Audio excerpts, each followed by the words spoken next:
Hello दोस्तों, आपका अपने चैनल टेकी स्टडी फन में आप सभी का स्वागत है। दोस्तों, ये आपके लिए मैं एक लेखपाल के लिए या यूपी पुलिस सभी के लिए अति महत्वपूर्ण प्रैक्टिस सेट है जो आपकी जनरल नॉलेज से संबंधित।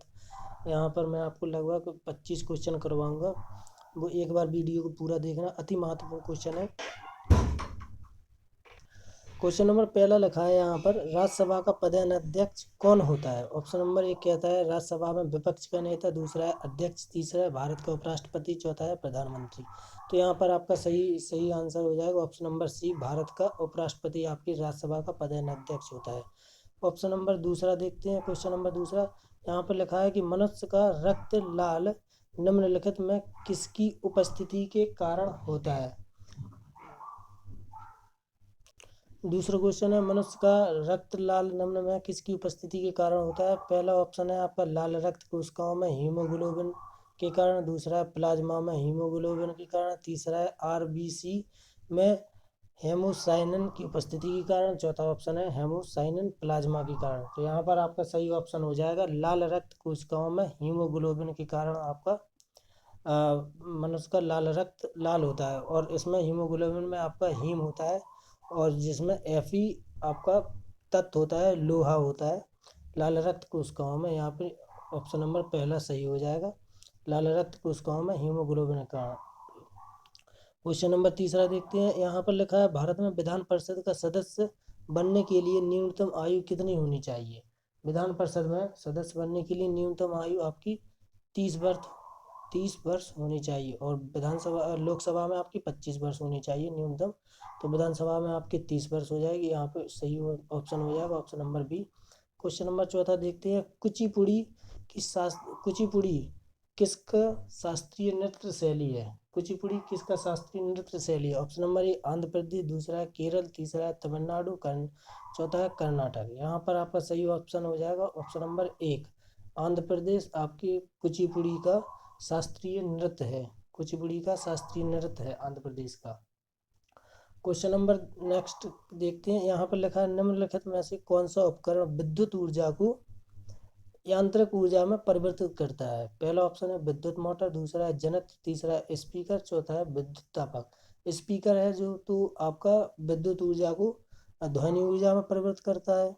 और जनरेटर है, जनरेटर वगैरह है वो आपका एसी डीसी वगैरह। विद्युत मोटर यहाँ पर सही ऑप्शन हो जाएगा आपका ऑप्शन नंबर एक, विद्युत मोटर आपका सही हो जाएगा। जो विद्युत ऊर्जा है वो यांत्रिक ऊर्जा में परिवर्तित करता है। जैसे जो आपने पंखा देखा होगा कि पंखा में यदि लाइट से लगाते हैं तो वो विद्युत ऊर्जा को यांत्रिक ऊर्जा में, उसमें जो मोटर होती है वो आपके यांत्रिक ऊर्जा में परिवर्तित करता है। तो यहाँ पर सही ऑप्शन हो जाएगा ऑप्शन नंबर एक, विद्युत मोटर। नेक्स्ट क्वेश्चन देखते हैं। क्वेश्चन नंबर 6 कहता है अशोक ने बौद्ध धर्म कब अपनाया।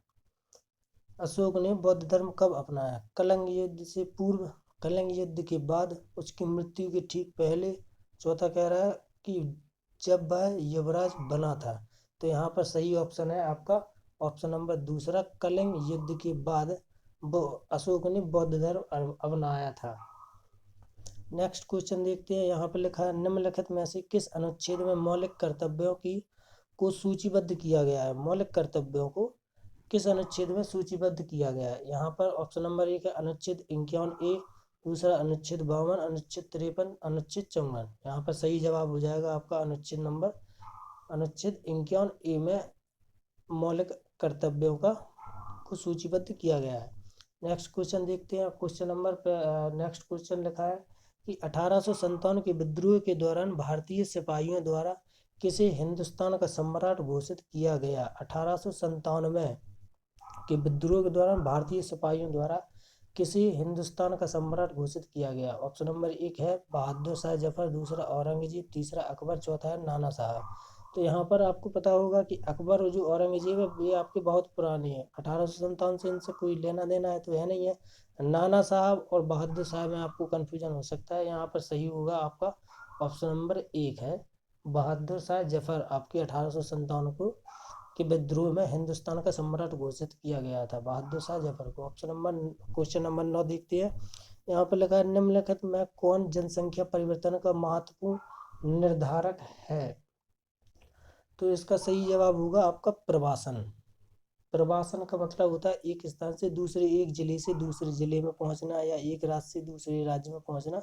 वो आपके प्रवासन का महत्वपूर्ण आपके निर्धारक है। जनसंख्या से परिवर्तन संबंधित है। परिवर्तन का मतलब होता है कहीं बढ़ना या घटना। तो एक राज्य से दूसरे राज्य में यदि जनसंख्या जाएगी तो उसका अर्थात मतलब है प्रवासन होना। तो ऑप्शन नंबर 1 सही हो जाएगा। मानव विकास सूचकांक तो आपकी गणना वगैरह करता है। उपस्थिति अनुपात से कोई में जीवन प्रत्याशा से कोई है ना, जीवन जीने की इच्छा होती है यहाँ पर जीवन प्रत्याशा। तो यहाँ पर सही हो जाएगा ऑप्शन नंबर 1 प्रवासन। क्वेश्चन नंबर 10 है कि मशरूम निम्न में क्या है? कवक है, पशु है, स्लाइम मोल्ड है, पौधा है। तो यहाँ पर आपको बताना है सही आंसर। तो मशरूम निम्न में क्या है? मशरूम जो आपने देखा होगा कि जो बरसात के सीजन में जो छत्ती नुमा बन जाता है वो आपकी मशरूम ही होता है। यहाँ पर देखते हैं कि मशरूम जो सब्जी वगैरह खाते हैं, खाने की चीज़ भी है जो मशरूम। तो यहाँ पर सही जवाब हो जाएगा ऑप्शन नंबर 1 कवक है जी आपकी मशरूम। मशरूम आपका कवक है। तो नेक्स्ट क्वेश्चन देखते हैं। यहाँ पर नेक्स्ट क्वेश्चन लिखा है आपका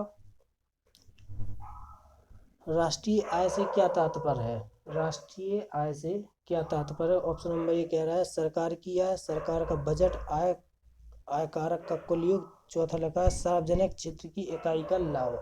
तो यहाँ पर ऑप्शन नंबर तीसरा सही होगा, आय कारक का कुल योग। कि आपके देश में कितना इनकम हुई है, कितनी इनकम हुई है, उसका कुल योग होता है आपकी राष्ट्रीय आय। तो यहाँ पर सही ऑप्शन हो जाएगा ऑप्शन नंबर सी सही हो जाएगा। नेक्स्ट क्वेश्चन देखते हैं। क्वेश्चन नंबर 12 लिखा है निम्न में से कौन विद्युत ऋणात्मक तत्व है? विद्युत ऋणात्मक तत्व के बारे में बात की गई है। पहला ऑप्शन लिथियम, दूसरा है सोडियम, तीसरा है मैग्नीशियम, चौथा है फ्लोरीन। तो यहाँ पर आपका सही जवाब होगा फ्लोरीन होगा। जो आपका नेगेटिव चार्ज होता है इस पर, जो लिथियम होता है Li होता है इस पर पॉजिटिव होता है, सोडियम होता है सोडियम पे पॉजिटिव होता है, मैग्नीशियम होता है इस पर पॉजिटिव होता है, परंतु जो फ्लोरीन है उस पर नेगेटिव चार्ज होता है। फ्लोरीन पर आपके नेगेटिव चार्ज होता है। सही ऑप्शन हो जाएगा ऑप्शन नंबर आपका डी, फ्लोरीन सही हो जाएगा। नेक्स्ट क्वेश्चन देखते हैं। क्वेश्चन नंबर तीसरा लिखा है उत्तर प्रदेश राज्य में निम्नलिखित में किस प्रकार की फसलें उगाई जाती हैं? उत्तर प्रदेश राज्य में निम्न में किस प्रकार की फसलें उगाई जाती है? नंबर 1 खरीफ की फसलें, नंबर 2 रबी की फसलें, नंबर 3 जायद की फसलें। तो यहाँ पर ऑप्शन नंबर 1 है केवल पहला और दूसरा, दूसरा और तीसरा केवल पहला, और चौथा ऑप्शन में अपर्याप्त सभी। तो आपको पता होगा कि हमारे उत्तर प्रदेश राज्य में सभी प्रकार की फसलें उगाई जाती हैं। खरीफ की फसल भी, रबी की फसल जैसे गेहूँ, चना, मटर है। खरीफ की फसलों में आपकी वो खीरा वगैरह होते हैं, तरबूज वगैरह जो खाने वाली चीज़ें होती हैं, फल फ्लाई वगैरह, वो आपकी खरीफ की फसलें होती हैं। और जायद की फसलें वगैरह जी आपकी सब कुछ उगाई जाती है उत्तर प्रदेश में। तो इसका सही जवाब हो जाएगा ऑप्शन नंबर जो आपके उपर्युक्त सभी हो जाएगा ऑप्शन नंबर डी, चौथा सही हो जाएगा। नेक्स्ट क्वेश्चन देखते हैं। क्वेश्चन नंबर 14 लिखा है निम्नलिखित में कौन सा अम्ल विटामिन बी है? विटामिन है formic acid, ascorbic acid, malic अम्ल, पॉम्टिक अम्ल। दोस्तों यहाँ पर सही जवाब होगा option number A ascorbic acid, जो कि आपके विटामिन सी का नाम है एस्कॉर्बिक एसिड। दोस्तों यहाँ पर आपको एक वीडियो बनाऊंगा जिसमें ट्रिक के माध्यम से आपको सभी विटामिनों के नाम बता देंगे और किसके कारण कौन सा रोग होता है।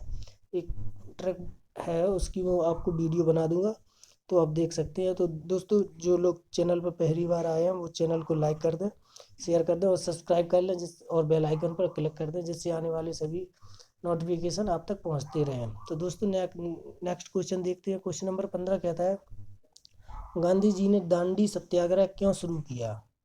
ऑप्शन नंबर ए कहता है विदेशी माल का बहिष्कार करने के लिए, ऑप्शन नंबर बी कहता है विदेशी नीतियों के खिलाफ प्रदर्शन करने के लिए, ऑप्शन नंबर सी कहता है नमक कानून तोड़ने के लिए, और ऑप्शन नंबर डी कहता है उपर्युक्त सभी।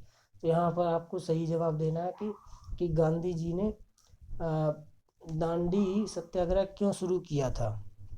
तो इसका सही जवाब होगा आपका नमक कानून तोड़ने के लिए।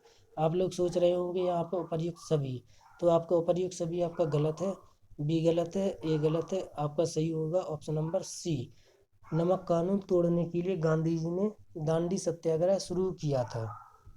नेक्स्ट क्वेश्चन देखते हैं। क्वेश्चन नंबर 16 कहता है हमारी आंखों में प्रवेश करने वाली अधिकतर प्रकाश किरणें के अपवर्तन के लिए निम्नलिखित में से कौन उत्तरदायी होता है।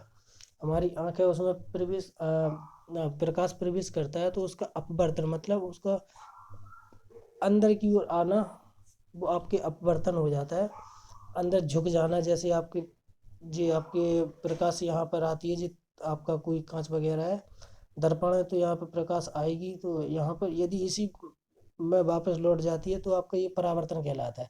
परंतु जब बीच में एक अविलंब डला रहता है इसमें और लौट जाती है, तो आपकी ये आपका परावर्तन, प्रकाश का परावर्तन वगैरह अपवर्तन होती है, जो अंदर झुक जाती है।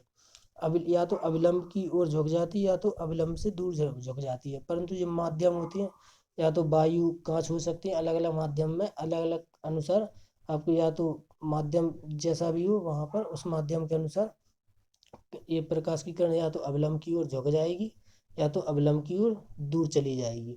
तो यहाँ पर आपको सही जवाब देना है कि प्रकाश परावर्तन अपवर्तन के लिए इसका सही जवाब हो जाएगा आपकी कॉर्निया।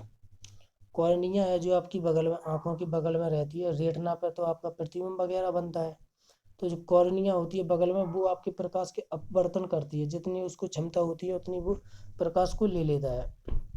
तो यहाँ पर सही हो जाएगा option number C. Next question देखते हैं। क्वेश्चन नंबर 17 कहता है, भारत का पहला हिम तेंदुआ किस संरक्षण केंद्र किस राज्य में खोला जाएगा। ये आपका अति महत्वपूर्ण क्वेश्चन है। तो यहाँ पर आपका सही जवाब हो जाएगा उत्तराखंड। उत्तराखंड राज्य में आपका पहला हिम तेंदुआ संरक्षण केंद्र खोला जाएगा।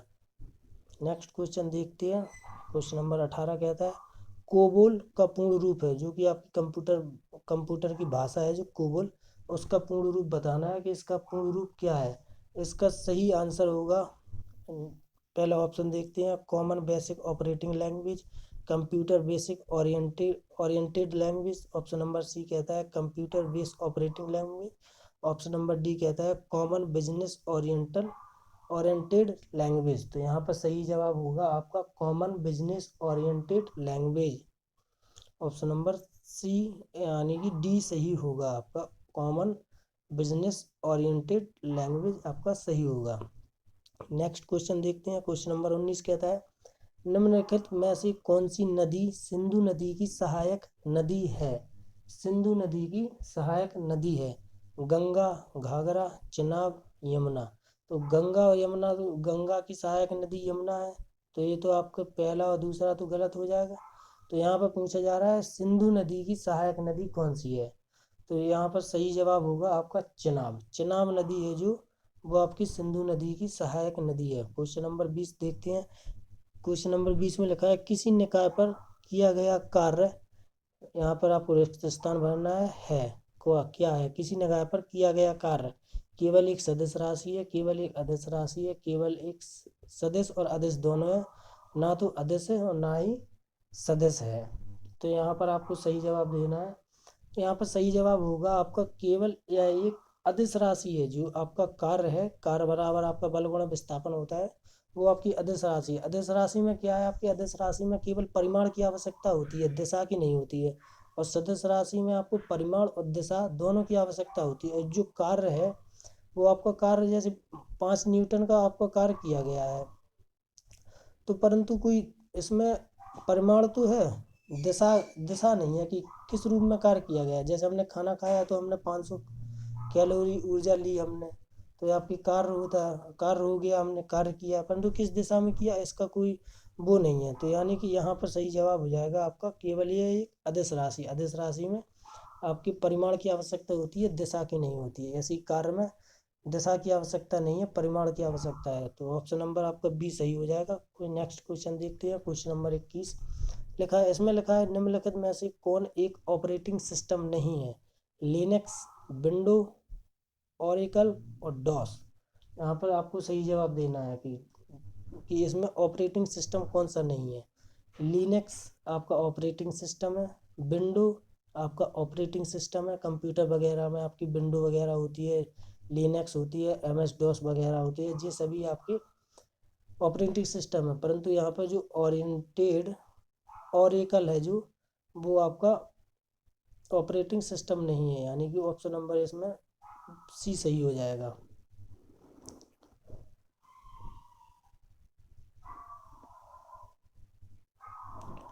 ये आपका सही हो जाएगा option number C. Next question देखते हैं। क्वेश्चन नंबर 22 में लिखा है आपका कि भारत के अधिकांश भाग में स्पेस से वर्षा होती है। अधिकांश भाग कब वर्षा होती है? भारत के अधिकांश भाग में कब से वर्षा होती है? मार्च से जून, जून से सितंबर, अगस्त से नवंबर, नवंबर से फरवरी।